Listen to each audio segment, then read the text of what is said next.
Gunday! Asamalay! Kereka! Masay! Masay! Masay! Masay! Masay! Ingsok lising amaga samapal nipu mari. Matam adu malem gi ani subalanjau Second World War kanna sokna riba matam ni. Sahi adumaki December ki tang kun tarukta Hiru Onoda hairiba Japanese Lanmi asisu Japan loksilaba Philippines ki ithat ama oiriba Lubang Islands ta guerrilla warfare tawda lusing lunaba haiduna tharaki. Mahaki thodangsi island adu da leiriba US ki aeroplane tafam oiriba airstrip adu mang takhanba sini. Loinana yeknabagi planes natragana hi sing arakpa pumba mang takhan nabagdamak mahaki sintha piraklami. Loinana mahaki sintha sing asi pangthokpada maithiba tarabasu mahak yeknabada surrender tawba haibadi sangjaba natragana masa matomta sijaba yaroi haiba akanba order pirakhi.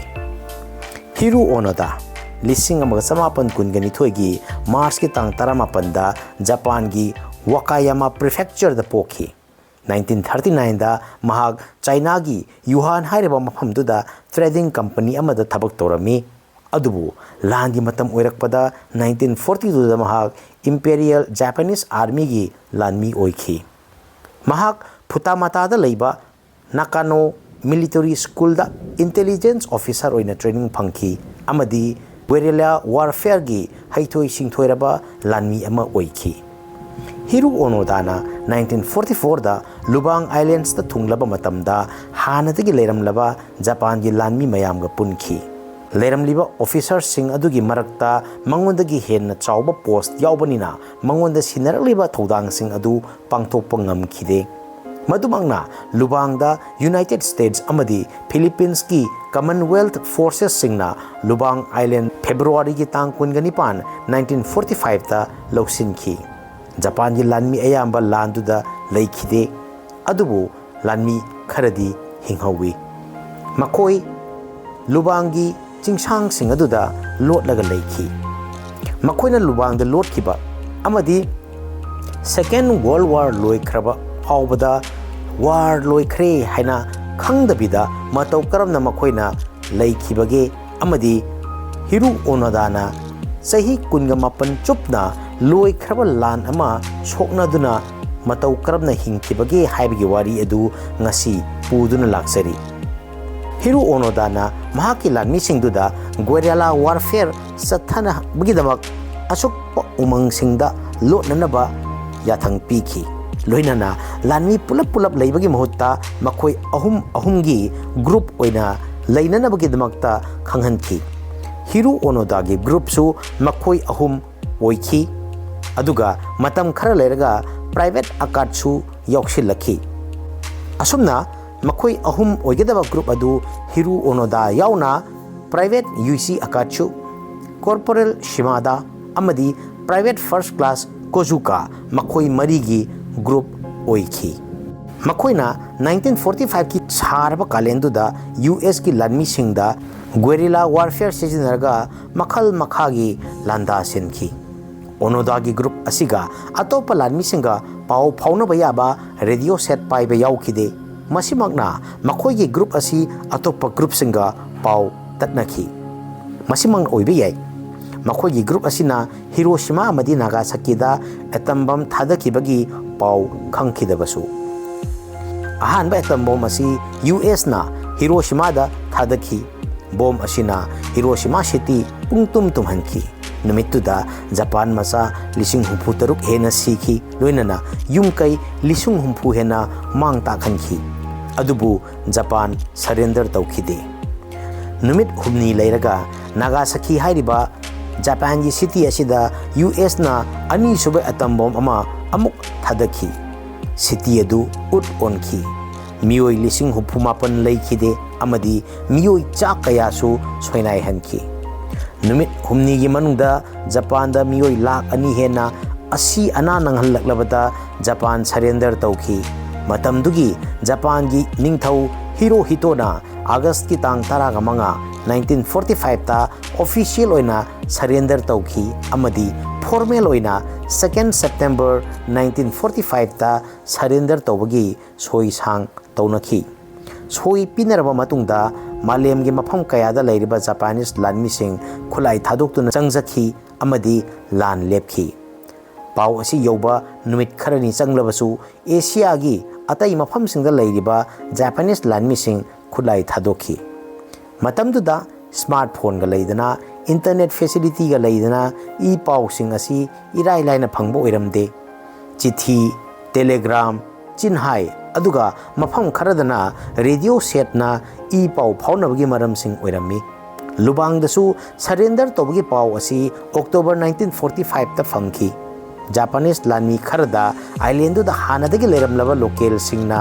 सी खरा थेटलगा लैबदु थेनबदगी खंखिबनी चेदुदा Japanese मरोलदा इरमी अगस्त 15 दा लाल लोइखरे Japan लाल पोरे चिंगदगी कुमथरकलो Japanese लानमी सिंगदुना थेटलमलिबा ची अदु वा ओइना लौखिदे local सिंग अदुना मकोइबु लुबांगदगी तानथोखिननबा मिनमलिबनी हाइना खनखी अदुगा अरापदगी नोंमै कापगी मखोलना चिंगबा ताबा खरा लैखी मधुमंगना मकोई लाल लोइद्री हाइना खनजखी अमुकसु local सिंग अदुना America की मिचंग चंगलगा मकोइबु तानथोखिनबा तौरिबनी खंदुना चिंगदगी कुमथरखिदे सही फजललक्लबदा Boeing B-17 हाइरबा aeroplane असी मकोइना लोटलिबा मफम अदुवाइदा कोई पाई पाइदुना सी कया थादरखी सी अदुदा जनरल यामाशिताना सरेंडर तौबगी वारोल यावी अदुबु लानमिसिंग अदुना सी सिंग अदुदा इरिबा वारोल सिंग अदु ममुत्ताना नैनरबा मतुंगदा मखोइना यानिंगदबा वा अनि हुम यावरमबदगी सेपाव अदु US ना तौसिन्नबा ओइगनी हाइदुना थाजखी हिरू ओनोदा मसामक इंटेलिजेंस ऑफिसर दे सेपाव दुगी वारोल दुदा डायरेक्ट इंपीरियल ऑर्डर हाइना पल्ली अदुगा सोइना जनरल यामाशिताना तवी मसिदा ओनोदाना हंखी मतौ करमना निंथौ अमना पीगदबा ऑर्डर बु जनरल न पीरिबनो मसी ताबदा अतै सिपाही सिंगसु ओनोदाबु सपोर्ट तौखी अदुना मखोई चिंगसांग सिंग अदुदा लोतना अदुमक लैखी मतम सांगना सुम लेरकलबनिना मखोई राशन मरुइना चाननबा वलखी हिरू ओनोदाना यामना हई सिंगना नोंमगी तंगाई फदना हिंगनबगी खक चाननबा ऑर्डर थोखी डिसिप्लिन लैबा लानमी सिंगना मदु ngakna चतखी हिरू ओनोदागी ग्रुप नतबा अतोप ग्रुप की लानमी सिंगदी चाननबा वलगलदुना यामना वाना खांखी 1946 की अप्रैल थादा मियोय अहुमना साबा लानमी सिंग पुनसिंदुना मियोय निफुमाथोय सरेंडर तौखी अदुबु हिरू ओनोदागी ग्रुप ता लेहौरिबा मखोय मरीदी सरेंडर तौरोय हाइना तौखिदे नुमित खरा लैरगा मियोय निफुमाथोयदुना उमंग सिंगदुदा लाक्तुना चे कया अमा उ सिंगदुदा थेटलम्मी नपलम्मी जापानीज ता इबा चे सिंगदुगी वारोलदी नखोइबु थीरिबा सिंगसी जापान मचा ngaktani थोरकलो लान लोइखरे अदुबु मखोई मरीना वारोल सिंग अदु अमत्ता थाजरमदे अमुक हेना थाजगित्रिबसी जापान लान पोरे हाइबसिदी मखोई मरीना याबा ngamkhide अदुगी महुत्ता मखोई मरीना खनकी सरेंडर तौख्रिबा निफुमाथोइदु अमेरिकन सिंगना मखोई मरीबुसु सरेंडर तौहन्ननबा थादोरलिबनी हाइना यानकी अदुना मखोई मरी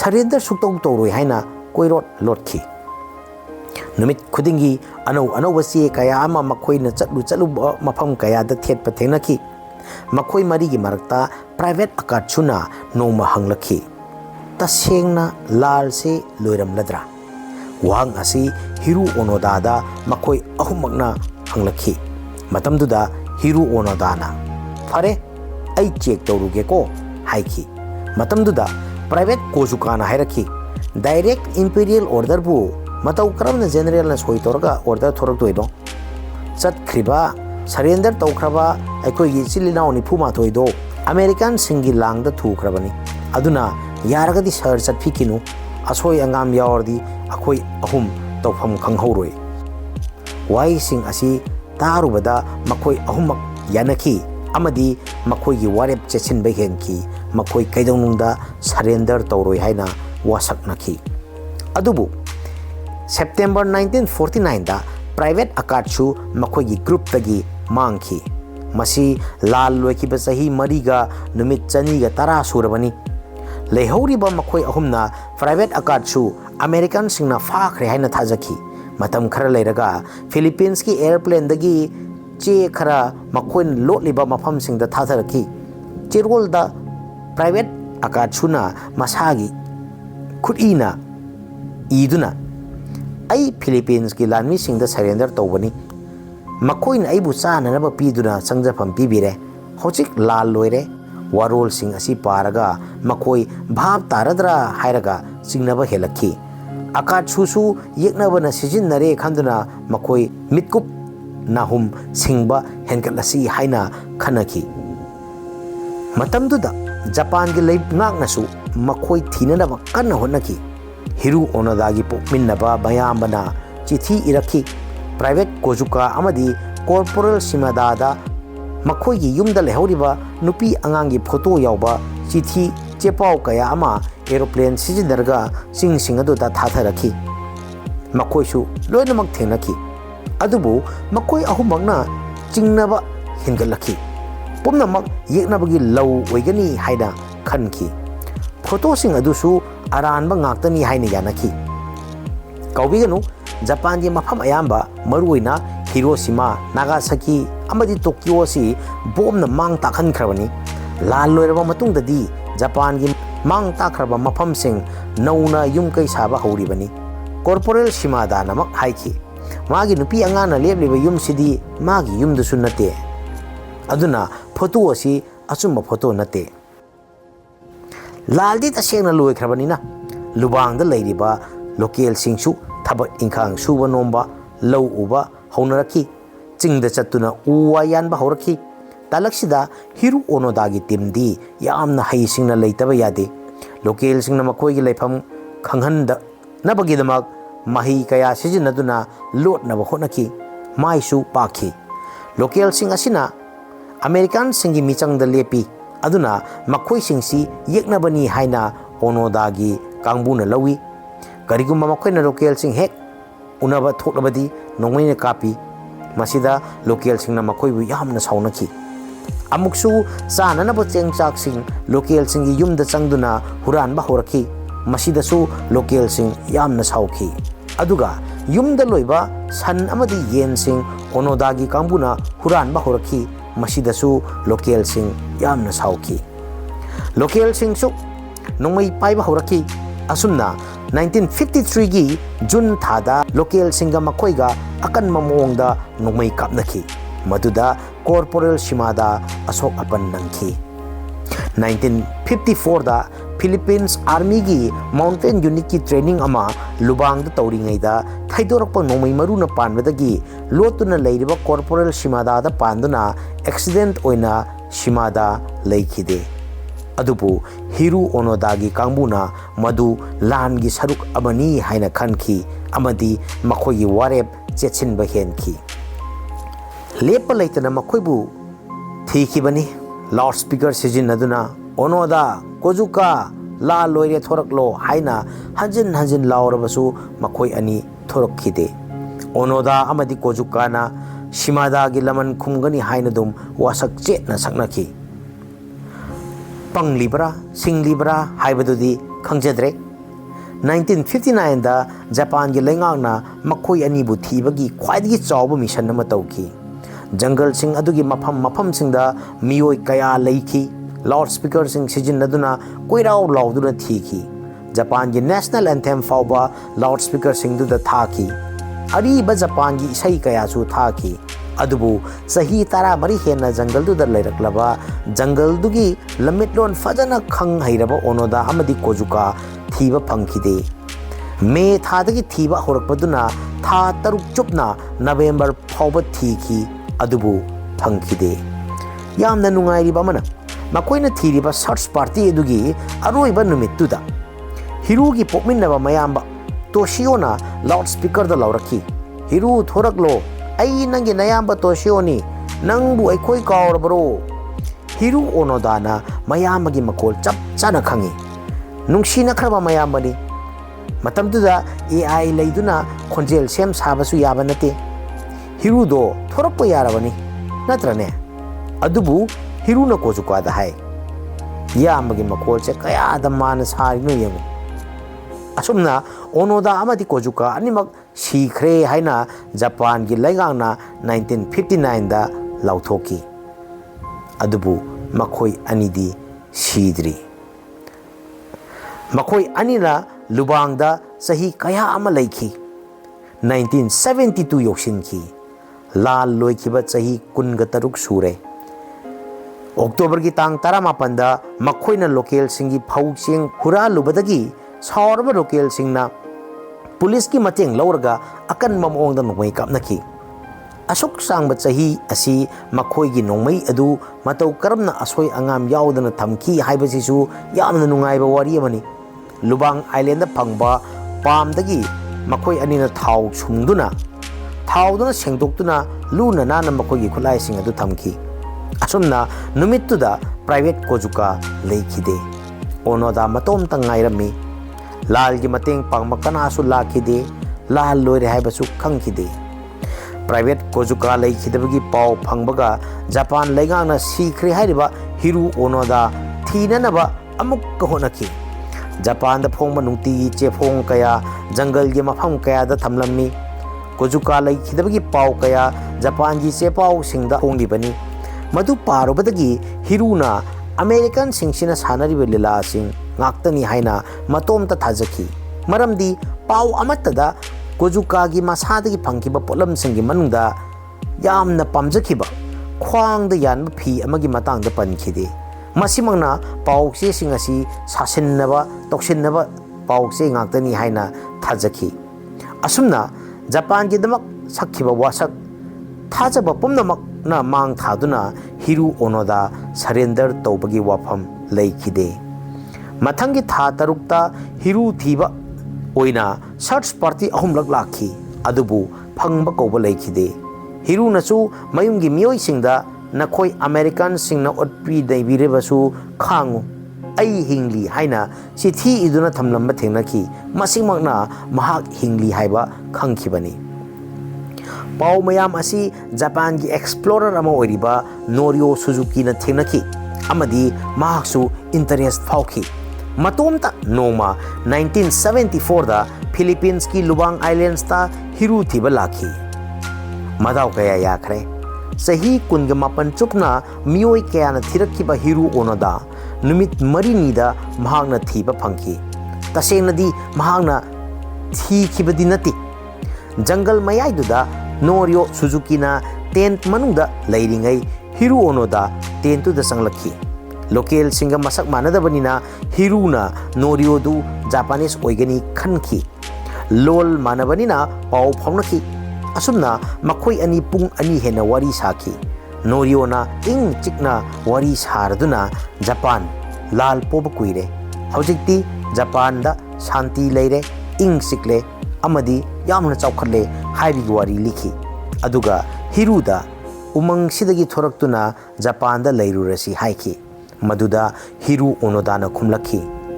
Aidi Lanmi ni duty tawribani. Aigi mathak thongba officer amana aigi duty loire haina direct order ama pidri phawba ai duty tokpadi yade. Wafam sing asi taraba matungda Norio Suzuki na ai madu silakki hairami. Makhoi ani photo kaya kapminaki aduga mahak Japan da halakhi amadi Hiru Onoda thengnarakpagi wari sing Japan gi nungti gi phongba che phongsingda mahakna hapki. Lubang Islands ta Hirubu duty piramba major adu matamduda retired oire. Mahak lairik yonduna leiri. Hapta ani leiraga Norio Suzuki na major adubu puduna lakhi aduga major aduna Hiru Onoda da order piki. Taramari suba area army ngasi dagi duty loire. Maduda Hiru na khulai thadokhi. Mahak Philippines ki konung Manila da laibak adugi president Marcos ka unaki. Hiru na sathakiba crime kaya adu lal leiri haina khanbadagi tawbani. Crime sing adu terrorist ki ek oirabasu masa khangna tawba natabadina Hirubu ngakpikhi. असुमना 1974 दा Hiru ओनोदा Japan दा हलकी महाकपु लेबाक मियामना Japan की hero हाइना ओखी 2014 की जनवरी की तांग 13 हिरू ओनोदा मसागी चही 34 सुबदा टोक्योदा लेखिदे।